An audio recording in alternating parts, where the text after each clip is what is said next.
PM Modi ने राम मंदिर की प्राण प्रतिष्ठा से पहले सोशल मीडिया हैंडल एक्स से एक ऑडियो संदेश जारी किया, जिसमें पीएम मोदी ने कहा कि अयोध्या में रामलला की प्राण प्रतिष्ठा में केवल 11 दिन बचे हैं और उनका सौभाग्य है कि इस पुण्य अवसर के वो साक्षी बनेंगे।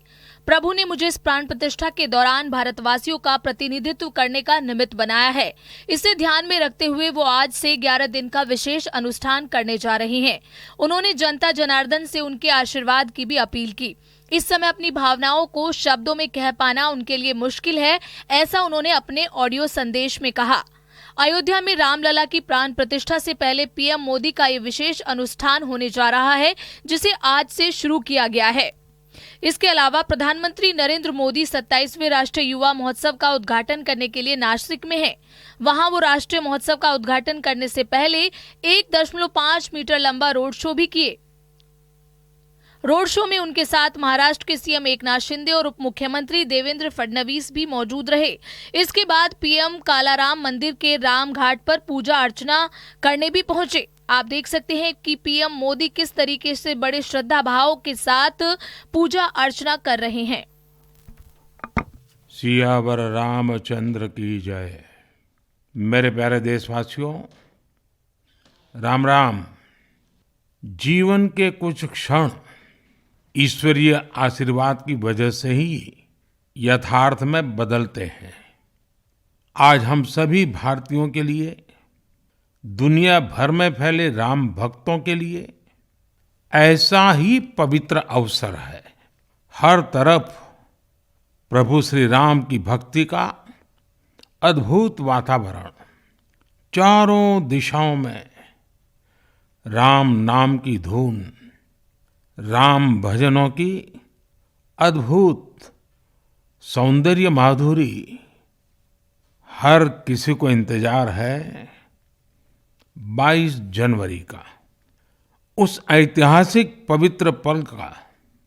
और अब अयोध्या में रामलला की प्राण प्रतिष्ठा में केवल 11 दिन ही बचे हैं।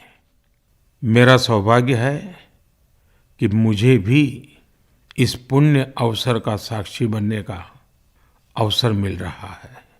ये मेरे लिए कल्पनातीत अनुभूतियों का समय है।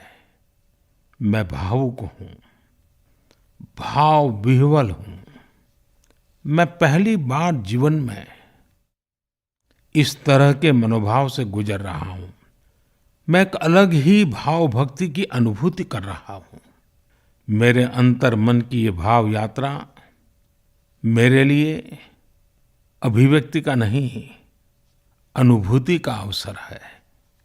चाहते हुए भी मैं इसकी गहनता, व्यापकता और तीव्रता को शब्दों में बांध नहीं पा रहा हूँ। आप भी भली भांति मेरी स्थिति समझ सकते हैं। जिस स्वप्न को अनेकों पीढ़ियों ने वर्षों तक एक संकल्प की तरह अपने हृदय में जिया, मुझे उसकी सिद्धि के समय उपस्थित होने का सौभाग्य मिला है। प्रभु ने मुझे सभी भारतवासियों का प्रतिनिधित्व करने का निमित्त बनाया है। निमित्त मात्रम भव सव्यसाचिन। ये एक बहुत बड़ी जिम्मेदारी है। जैसा हमारे शास्त्रों में भी कहा गया है, हमें ईश्वर के यज्ञ के लिए, आराधना के लिए स्वयं में भी दैवीय चेतना जागृत करनी होती है। इसके लिए शास्त्रों में व्रत और कठोर नियम बताए गए हैं, जिन्हें प्राण प्रतिष्ठा से पहले पालन करना होता है। इसलिए आध्यात्मिक यात्रा की कुछ तपस्वी आत्माओं और महापुरुषों से मुझे जो मार्गदर्शन मिला, उन्होंने जो यम नियम सुझाए हैं, उसके अनुसार मैं आज से 11 दिन का विशेष अनुष्ठान आरंभ कर रहा हूं। इस पवित्र अवसर पर मैं परमात्मा के श्री चरणों में प्रार्थना करता हूँ, ऋषियों मुनियों तपस्वियों का पुण्य स्मरण करता हूँ और जनता जनार्दन जो ईश्वर का रूप है उनसे प्रार्थना करता हूँ कि आप मुझे आशीर्वाद दें ताकि मन से, वचन से, कर्म से मेरी तरफ से कोई कमी ना रहे। साथियों, मेरा ये सौभाग्य है कि 11 दिन के अपने अनुष्ठान का आरंभ मैं नासिक धाम पंचवटी से कर रहा हूँ। पंचवटी वो पावन धरा है जहाँ प्रभु श्री राम ने काफी समय बिताया था और आज मेरे लिए एक सुखद संयोग ये भी है कि आज स्वामी विवेकानंद जी की जन्म जयंती है। ये स्वामी विवेकानंद जी ही तो थे जिन्होंने हजारों वर्षों से आक्रांतित भारत की आत्मा को झकझोरा था। आज वही आत्मविश्वास भव्य राम मंदिर के रूप में हमारी पहचान बनकर सबके सामने है। और सोने पर सुहागा देखिए, आज माता जीजाबाई जी की जन्म जयंती है।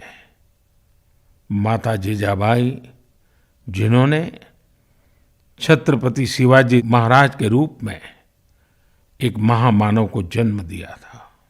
आज हम अपने भारत को जिस अक्षुण्ण रूप में देख रहे हैं, इसमें माता जीजाबाई जी का बहुत बड़ा योगदान है। और साथियों, जब मैं माता जीजाबाई का पुण्य स्मरण कर रहा हूँ तो सहज रूप से मुझे अपनी माँ की याद आना बहुत स्वाभाविक है।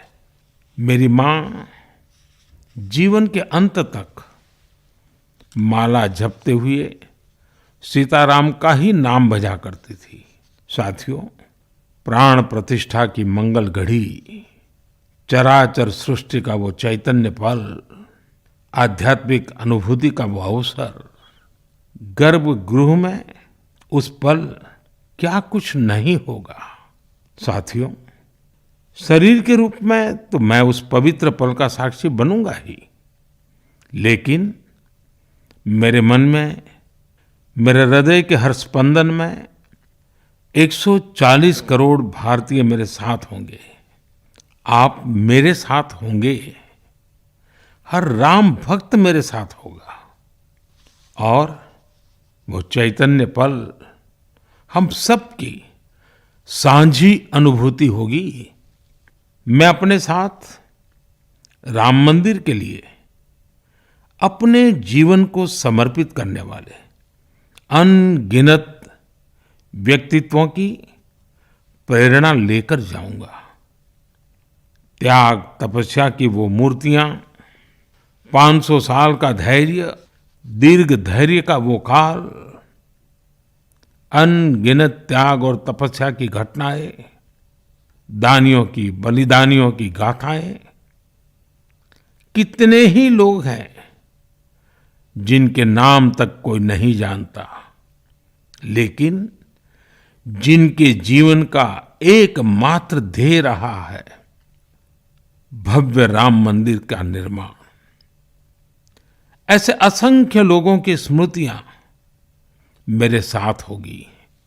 जब 140 करोड़ देशवासी उस पल में मन से मेरे साथ जुड़ जाएंगे और जब मैं आपकी ऊर्जा को साथ लेकर गर्भगृह में प्रवेश करूंगा तो मुझे भी एहसास होगा कि मैं अकेला नहीं, आप सब भी मेरे साथ हैं। साथियों, ये 11 दिन व्यक्तिगत रूप से मेरे यम नियम तो है ही, लेकिन मेरे भाव विश्व में आप सब समाहित है।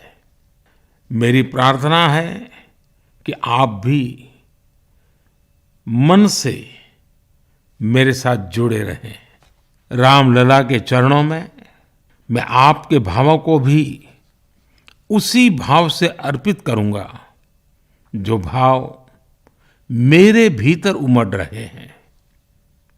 साथियों, हम सब इस सत्य को जानते हैं कि ईश्वर निराकार है, लेकिन ईश्वर साकार रूप में भी हमारी आध्यात्मिक यात्रा को बल देते हैं।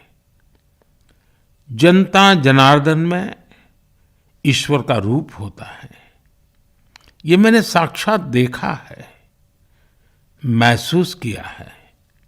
लेकिन जब ईश्वर रूपी वही जनता शब्दों में अपनी भावनाएं प्रकट करती है, आशीर्वाद देती है, तो मुझ में भी नई ऊर्जा का संचार होता है। आज मुझे आपके आशीर्वाद की आवश्यकता है। इसलिए मेरी प्रार्थना है कि शब्दों में, लिखित में अपनी भावनाएं जरूर प्रकट करें, मुझे आशीर्वाद जरूर दें। आपके आशीर्वाद का एक एक शब्द मेरे लिए शब्द नहीं, मंत्र है। मंत्र की शक्ति के तौर पर वो अवश्य काम करेगा। आप अपने शब्दों को, अपने भावों को नमो ऐप के माध्यम से सीधे मुझ तक पहुंचा सकते हैं। आइए हम सब प्रभु श्री राम की भक्ति में डूब जाएं। इसी भाव के साथ आप सभी राम भक्तों को कोटि कोटि नमन। जय सिया राम, जय सिया राम, जय सिया राम।